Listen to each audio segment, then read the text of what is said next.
কোচবিহারে ফের হাতির দল। 5টি হাতির একটি দল তোরসা নদী পেরিয়ে কোচবিহার জেলায় প্রবেশ করেছে বলে কোচবিহার জেলা পুলিশ এবং ঘোকসাডাঙ্গা থানা পুলিশের পক্ষ থেকে আজ রাতে বিভিন্ন এলাকায় মাইকিং করা হচ্ছে। পুলিশের পক্ষ থেকে এক্ষেত্রে মানুষকে সচেতন করা হচ্ছে। উল্লেখ্য, গত বছরে কিন্তু একটি হাতির দল কোচবিহার জেলায় দিনহাটা সহ বিভিন্ন এলাকায় কার্যত তাণ্ডব চালিয়ে ফিরে গিয়েছিল।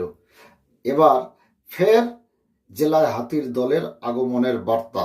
তবে কোচবিহার জেলা পুলিশ এবং ঘোকসাডাঙ্গা থানা পুলিশের পক্ষ থেকে আজ মাইকিং এ ঠিক কি বলা হচ্ছে শুনুন।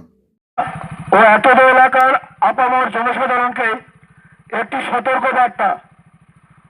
কোচবিহার জেলা পুলিশ এবং ঘোকসাডাঙ্গা পুলিশ প্রশাসন ও ঘোকসাডাঙ্গা গ্রাম পঞ্চায়েতের পক্ষ হইতে এতদ এলাকার আপামর সকল জনসাধারণকে জানানো যাচ্ছে যে নদী পেরিয়ে তোরসা নদী পেরিয়ে 5টি হাতি